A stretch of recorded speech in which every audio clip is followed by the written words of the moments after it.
Wait, is that how it goes fast? Mm-hmm. Go. I'm gonna start from here first.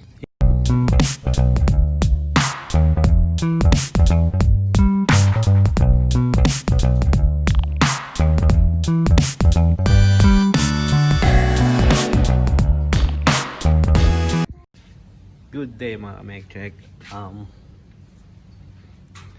Kahapon guys, bali nakabili ako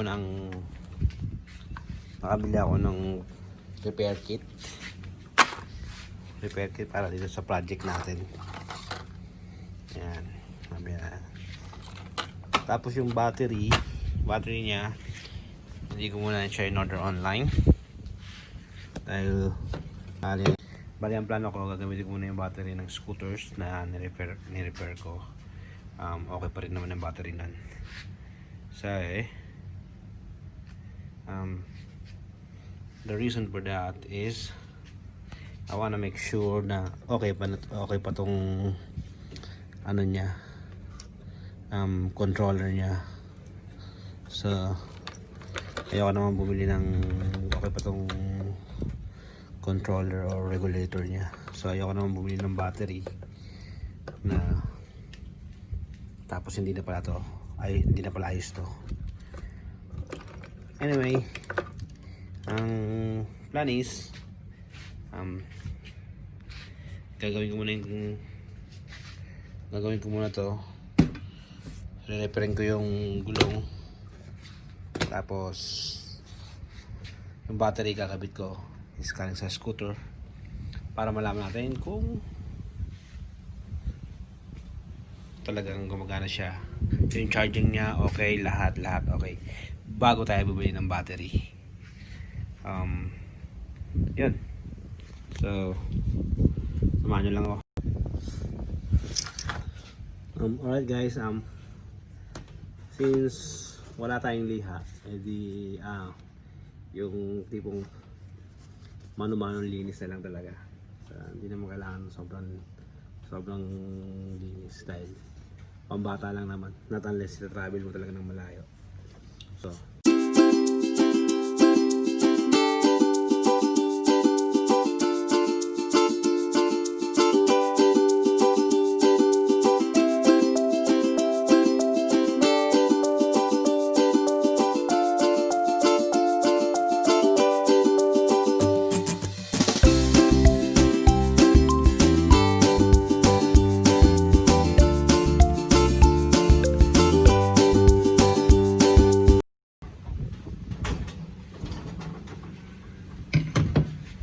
yun, no? So since wala yung pambuffer natin, hindi doon kasi sa trabaho ko yung pambuffer ko gamitan na natin siya ng grinder. Babapirin lang natin siya ng konti. Ibabap lang natin siya para medyo luminis.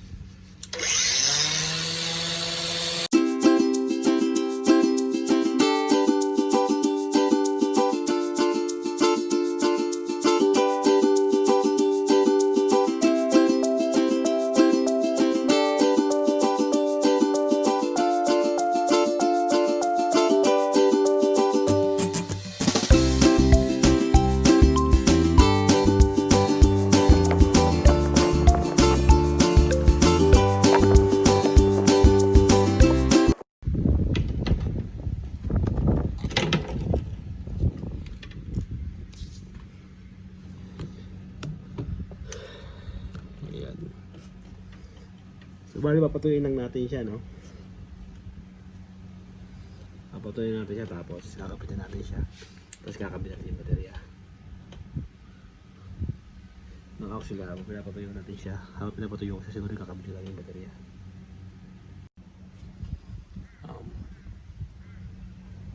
So bali ganun mo yan, since wala tayong hindi pa ako marunong ng bagong baterya, kakabit ko lang muna siya. Ihinangin natin itong fittings niya, so gagawin niya itong socket niya, lilipat natin dito. Itong luma socket Nilipat natin dito para magamit natin siya dito sa scooter natin. So, yun.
Ayun na, ito connection niya. Bali, pasamatan lang naman to. Kapit lang natin siya.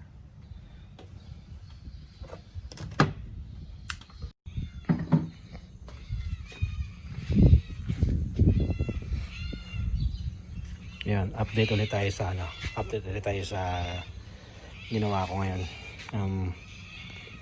Bali, yan. Ito, yung baterya. Yung battery, kinabit ko na yung battery dito. Yung battery galing sa scooter, kinabit ko na siya. So bago naman to siya. So tetestingin ko muna kung okay to lahat, okay gumagana lahat. I mean, okay yung operation ng bike. Walang problema bago ako bumili ng baterya, ng bagong baterya.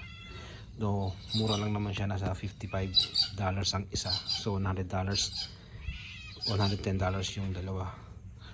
And nakabit ko na rin yung main motor niya, tapos mga wirings niya, tapos winiringan ko ng ito yung sa charger niya, pasamantagal. Ito yung sa switch niya, pasamantagal na rin yan. So kinabit ko kanina itong toggle switch, nakita ko tong switch na to. So winiringan ko siya. So maganda siya kasi may ilaw siya. Yan na. Tapos magpatay mo siya. Yan. Hindi mo siya pwede mo siya operate.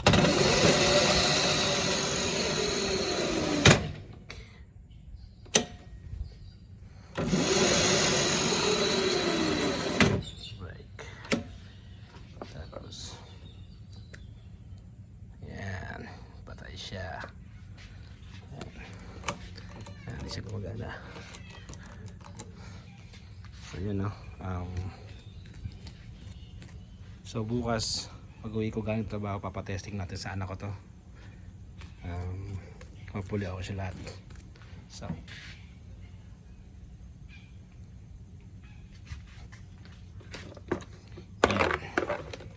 so tatabi ko lang wiring yan sa ilalim. Tapos so yan.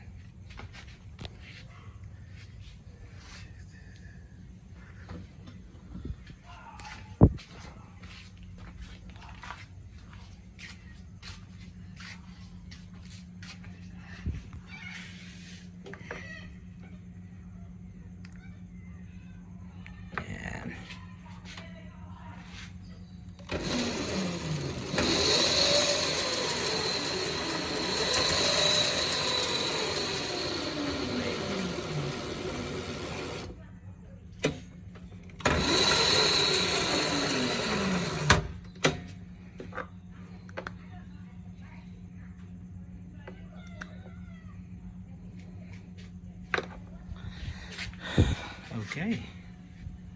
Bukas ulit.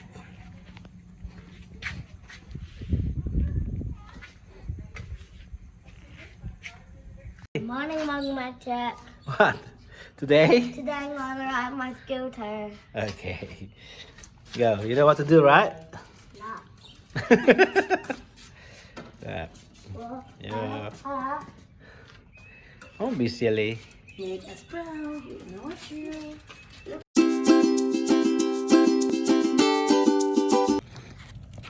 Go. I'm gonna start from here first. Yep. Okay. And then lap, I'm going there. Yeah, you're gonna go there again on the tree? When I go there, you need to quickly run to here. Yes. Go.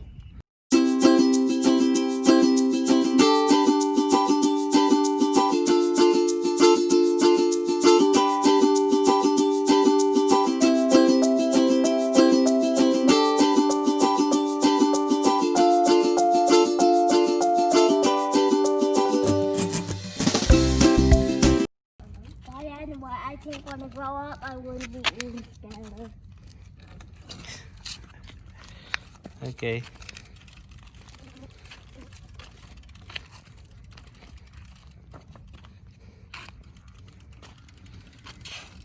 Remember to use your brake.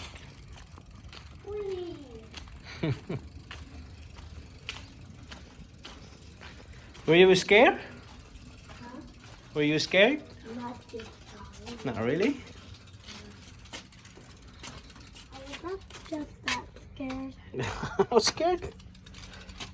But I'm not. A little bit. Yeah. Okay. Hold it. Okay. Okay. Just park it here. What is it? Hold it. Hold it. Yep. Come here. I'm gonna teach you. Come on. No, no, no, no. No, you can't do that like that. Come here. Go on the other side here. Now step on it. No, no, no, no, no. Step on. Step on it like that. Yep. Step on it like that. And then you see this handle here. You have to pull it up. Pull it up. Pull it up. Okay, come on. Pull it up. Good job. Now it's stand. Hold it. You need to turn it off. No. Turn this off. Yeah. Wait, is that how it goes fast? Mm-hmm. Where shall I put it? Turn it off. Just push it. No, here. Here? Yeah, just push it. That's it. Did you see the lights off? Yeah. It's meant it's turned off. Good day ulit mga ka-mek'check. Ngayong umaga nga na-test drive na ni Bugoy itong bagong luma niyang scooter na itong scooter na napulot natin sa dump site. So far so good. Na-check ko na yung wirings niya, yung pag-charge niya, na-check ko na, hindi ko na pinakita. Pero okay lahat. And yung battery niya kinuha ko galing doon sa scooter natin. So medyo mataas pa rin naman kay Bugoy yun, pero ito tamang-tama lang sa kanya, gustong-gusto niya. And gusto rin niya gamitin sa school.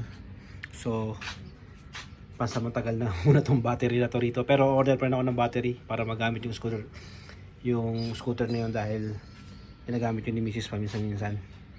So yan, bali ano ko lang siya, no? Kinabit ko lang yung ano niya, kinabit ko lang tong on off switch niya.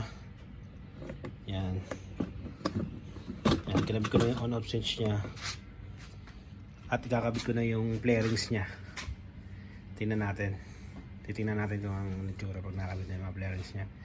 So yun, itong charging niya, kasi itong charging port na to is ginagamit ko rin to sa mga iba-ibang bagay. So hindi ko siya i-fix. So ilalabas ko lang siya sa isa sa mga butas doon para pag i-charge madali lang naman i-charge siya. So bali yun, binutasan ko lang to, no? Binutasan ko lang itong tools natin na to na sira na. also. Oo, tawag dyan. Anyway, yan na siya. Last look bago ikabit ang play rings.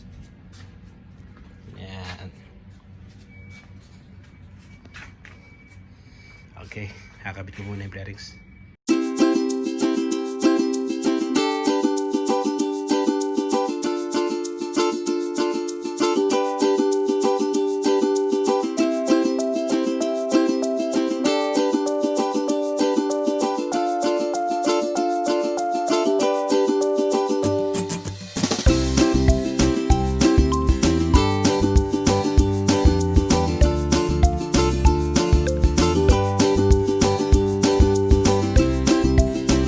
Yeah.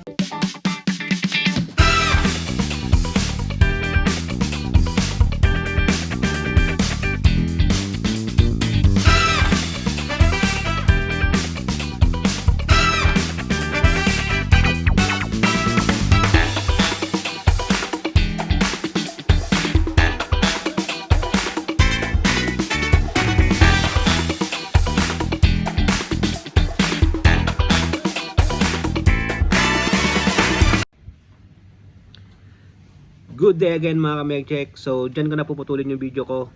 I would say successful naman yung project ko. From basura to this. So, yun. At habang ginagawa ko itong video nito, so gamit-gamit na anak ko yung bike papuntang school. So, yeah. Next project natin, yung dalawang bike na napulot ko rin sa basurahan. Yun naman ang gagawin natin para may magamit ako at saka si Mrs. Yun. Thanks for watching guys, and ingat kayo lagi dyan sa Pinas. Bye.